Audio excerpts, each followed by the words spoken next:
Et si le véritable bouclier contre la terreur n'était pas une arme, mais la façon dont un pays soigne ses blessures les plus profondes?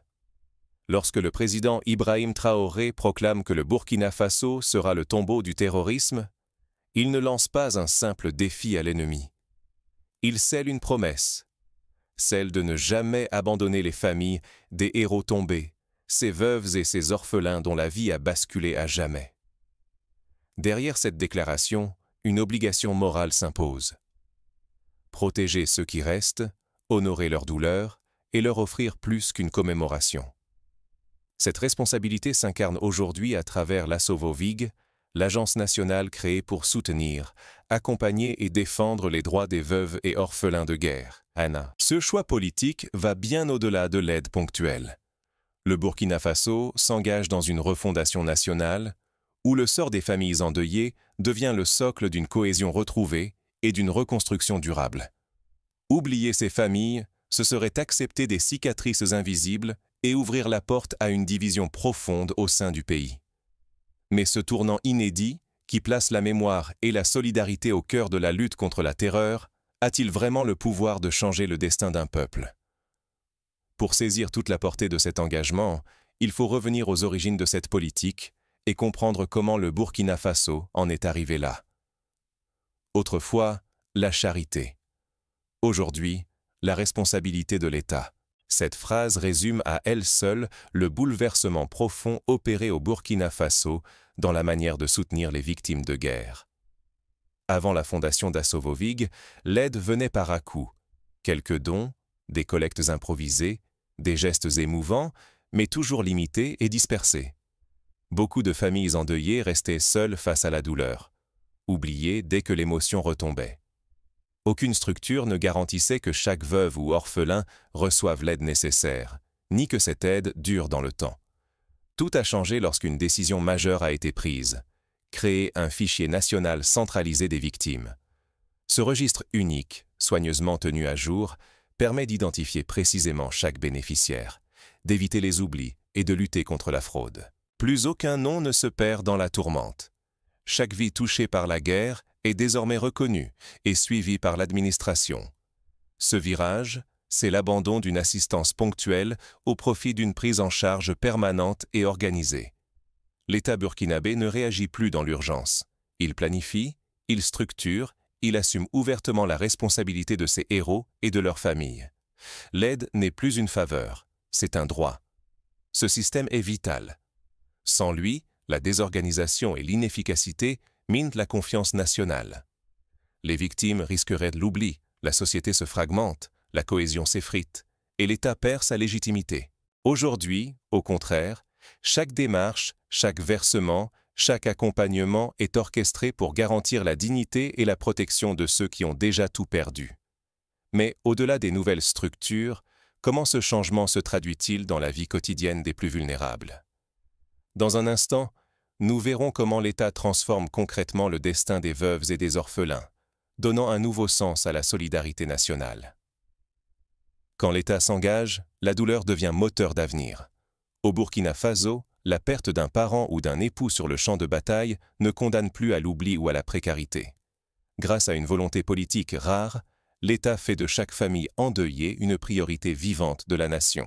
Les orphelins des héros tombés reçoivent aujourd'hui un statut unique, celui de pupille de la nation. Ce n'est pas un simple titre honorifique, mais une reconnaissance légale qui ouvre des droits concrets. Accès garanti à l'éducation, accompagnement psychologique, suivi personnalisé. C'est l'assurance que leur avenir ne sera pas sacrifié par la violence des armes. Au total, ce sont 585 enfants qui ont été officiellement identifiés et protégés par décret présidentiel. Derrière chaque nom inscrit, une histoire, une promesse. L'enfant d'un héros ne sera jamais abandonné. Pour aller plus loin, le gouvernement burkinabé a annoncé la création d'internats spécialement dédiés à ces pupilles. Ces établissements, en cours de préparation, deviendront de véritables refuges. Des lieux où l'on apprend, où l'on guérit, où l'on grandit entouré de pairs qui partagent la même blessure et la même résilience.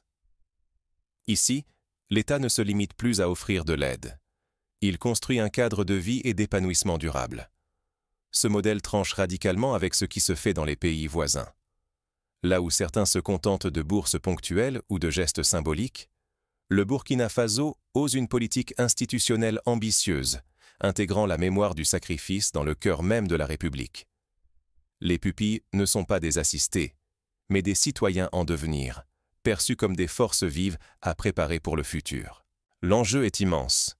Sans cet accompagnement systémique, une nation laisserait naître des générations fragilisées, susceptibles de tomber dans le ressentiment, la marginalisation ou même la violence. Mais ici, la République répond présente, convaincue que réparer les blessures du passé, c'est garantir la stabilité et la cohésion de demain. Cette mobilisation ne s'arrête pas aux enfants. Les veuves, elles aussi, sont au centre du projet de renaissance nationale. Car redonner sens à la perte, c'est aussi leur offrir les moyens de rebondir, d'accéder à l'autonomie et de devenir à leur tour des piliers de la reconstruction collective. À présent, plongeons dans les mesures concrètes déployées pour rendre aux veuves leur place et leur force au sein de la société burkinabé. Et si la résilience d'un pays se révélait à travers la réussite de ses veuves de guerre? Au Burkina Faso, cette question est devenue une boussole nationale. Les veuves, longtemps invisibles, sont aujourd'hui au cœur d'une stratégie de reconstruction ambitieuse, portée au plus haut niveau de l'État. Première avancée. L'intégration professionnelle n'est plus un vœu pieux. Désormais, les veuves de soldats bénéficient d'un accès prioritaire aux emplois publics. Ministères, mairies, entreprises d'État ouvrent leurs portes, non par charité, mais par reconnaissance et justice. C'est la République qui honore sa dette. Mais la volonté d'émancipation va plus loin.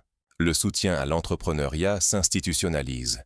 Des fonds dédiés sont mis en place spécifiquement pour les projets portés par des veuves, facilitant l'accès au crédit et à la formation.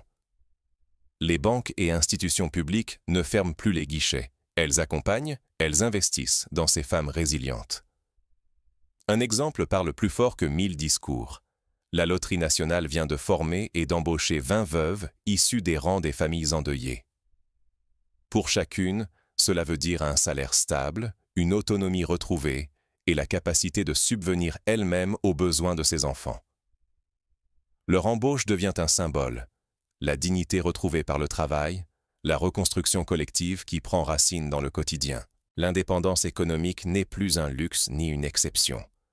Elle devient le socle de la dignité et du renouveau social. Sans ces politiques volontaristes, les veuves resteraient livrées à la précarité, à la marginalisation et à la perte d'espoir. L'État burkinabé fait clairement le choix inverse. Il transforme la douleur en énergie, la mémoire en moteur de progrès. Mais la reconstruction ne s'arrête pas à l'emploi ou à l'argent.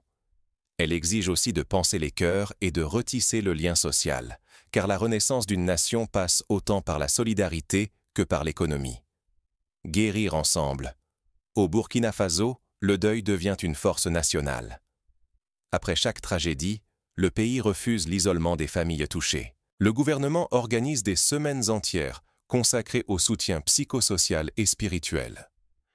Ces moments forts rassemblent veuves, orphelins et blessés, leur offrant un espace pour exprimer la douleur et entamer le chemin de la résilience.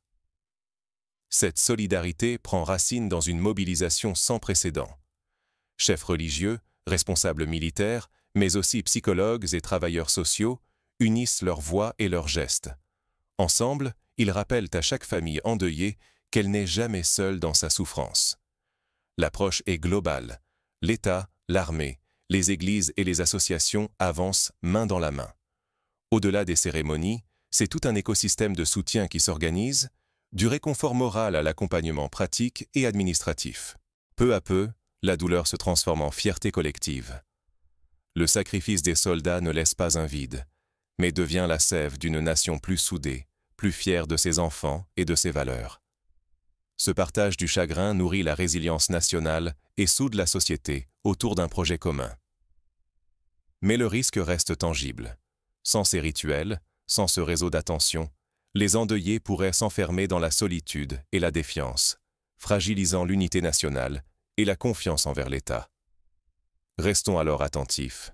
Que révèle l'exemple burkinabé sur la puissance de la mémoire collective et l'engagement citoyen dans la construction d'un pays plus fort? Et si, au Burkina Faso, l'héroïsme commençait dans les foyers de ceux qui restent? Dans chaque maison marquée par la perte, une nouvelle force émerge, celle de porter la mémoire, de surmonter la douleur et de refuser l'oubli. C'est là, discrètement, que se construit la résilience nationale. Ne pas oublier, c'est lutter contre l'effritement de l'espoir. Lorsque la société choisit de garder vivante la mémoire des sacrifices, elle refuse que la peur et l'injustice dictent son avenir. Le choix est simple, mais lourd de conséquences. Soit on oublie, et l'on laisse les blessures s'ouvrir davantage, soit on se souvient, et l'on bâtit sur ces souvenirs un socle solide pour demain. Au Burkina Faso, la mémoire active est devenue la pierre angulaire d'une société qui se relève. Chaque soutien donné aux veuves, chaque opportunité accordée aux orphelins, chaque hommage rendu n'est pas seulement un geste de compassion, mais un acte fondateur. Ici, la mémoire ne fiche pas le passé. Elle irrigue le présent, elle prépare l'avenir. À travers une politique audacieuse, l'État transforme la douleur des familles en levier de reconstruction. Le souvenir collectif n'est plus un simple devoir moral, mais un moteur d'unité et d'innovation sociale. Grâce à cette vision, le Burkina Faso affirme qu'aucune tragédie ne pourra briser le lien entre générations, ni entamer la confiance dans la République.